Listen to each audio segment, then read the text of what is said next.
आज की खबर सीधा गोरखपुर से है, सीधे सीएम योगी के गढ़ से, जहां 600 ट्रेनी महिला सिपाहियों ने सड़क पर उतरकर बताया कि योगी के महिला सशक्तिकरण का ढोल कितना खोखला है। दरअसल बुधवार सुबह 8 बजे गोरखपुर पीएससी ट्रेनिंग सेंटर के बाहर एक महिला सिपाही चीखते चीखते बेहोश हो गई। फिर क्या, 600 ट्रेनी सिपाहियों का गुस्सा सड़कों पर फूट पड़ा। रो रो कर इन बहादुर महिलाओं ने अपना दर्द बयां किया। एक सिपाही बोली, 2 दिन से पानी नहीं मिला, मांगने पर प्रभारी कहते हैं मुंह में पाइप डाल देंगे।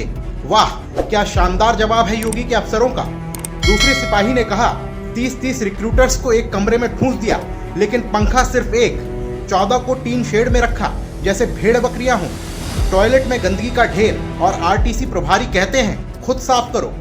अरे भाई, ट्रेनिंग सेंटर है या मजदूरी का अड्डा। और सुनिए, 360 की जगह 600 सिपाहियों को ठूस दिया गया। वाह योगी जी, क्या प्लानिंग है आपके सरकार की। अब असली मजमा तो तब लगा जब सिपाहियों ने बताया हमें खुले में नहाना पड़ रहा है और ऊपर से सीसीटीवी कैमरे लगे हैं। जरा सोचिए, बाथरूम में कैमरे, यह है योगी जी का महिला सुरक्षा का मॉडल। इन महिलाओं का कहना था हमारे वीडियो बन गए, जब व्यवस्था नहीं थी तो हमें बुलाया ही क्यों। सही सवाल है, लेकिन जवाब कौन देगा। योगी जी तो गोरखपुर में ही थे, नगर निगम में भाषण ठोक रहे थे। शायद उनके कानों तक ये चीखें नहीं पहुंची, या फिर पहुंची तो कुछ फर्क नहीं पड़ा। और हाँ, इस ड्रामे में एक और किरदार था, डीआईजी रोहन पी कन्या। इन्होंने ऑर्डर दिया कि सभी ट्रेनी सिपाहियों का प्रेगनेंसी टेस्ट कराओ, चाहे शादीशुदा हो या कुंवारी। अरे वाह, क्या शानदार आइडिया था। महिला सिपाहियों का गुस्सा भड़का, और भड़कना भी चाहिए था। आखिरकार हंगामे के बाद ये ऑर्डर रद्द हुआ और डीआईजी साहब को हटा दिया गया।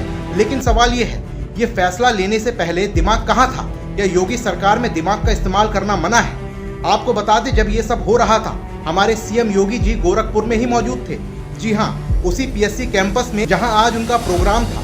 लेकिन महिलाओं की चीखें सुनने की फुर्सत कहाँ, वो तो भाषणों में व्यस्त थे। सरकार चिल्लाती है कि महिला सुरक्षा उनकी प्राथमिकता है, लेकिन अपने ही गढ़ में सिपाहियों को खुले में नहाने के लिए मजबूर होना पड़ रहा है। यह है योगी का राम राज्य, ताली चाहिए। अब बात करते हैं सपा प्रमुख अखिलेश यादव की, जिन्होंने इस मौके को हाथ से नहीं जाने दिया।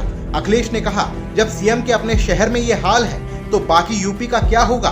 बिल्कुल सही बात है। अखिलेश हमेशा से महिलाओं के सम्मान और बेहतर सुविधाओं के लिए लड़ते आए हैं। उनके राज में कम से कम सिपाहियों को टीन शेड में तो नहीं ठूसा गया था। दूसरी तरफ योगी सरकार का हाल देखिए, हंगामा हुआ तो 3 अफसर सस्पेंड, डीआईजी हटाए गए। लेकिन ये सब तो बस दिखावा है। अगर सच में फिक्र होती तो पहले ही हालात सुधारे गए होते। तो दोस्तों, गोरखपुर पीएससी का यह हंगामा योगी सरकार की नाकामी का जीता जागता सबूत है। महिला सिपाहियों की चीखें बता रही हैं कि सुरक्षा और सशक्तिकरण सिर्फ जुमले हैं, और जब तक अखिलेश जैसे नेता इन मुद्दों को उठाते रहेंगे, योगी का ये ढोंग चलता रहेगा। आपको क्या लगता है, कमेंट में बताइए, और चैनल को सब्सक्राइब करना ना भूलें, क्योंकि सच को सामने लाने के लिए हमारी आवाज़ जरूरी है। जय हिंद।